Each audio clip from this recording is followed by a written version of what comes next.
First, remove the original 3 W clips. Use a pair of pliers to gently pry them out bit by bit.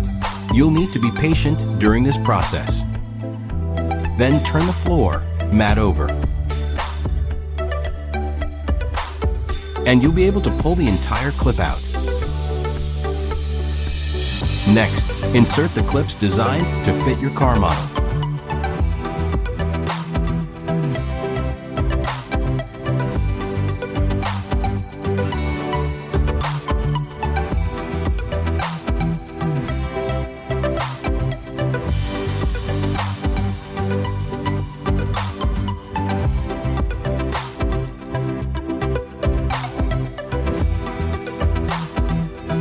Place the floor mat in the driver's seat, and the clips at the bottom will lock into place smoothly.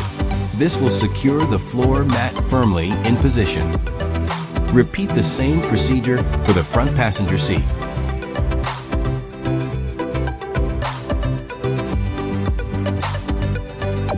The same applies to the second row.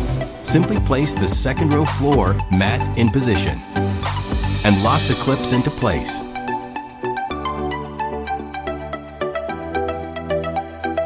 Before fitting the third row floor mat, you'll need to move the second row seats forwards first. This will allow you to fit the third row floor mat smoothly.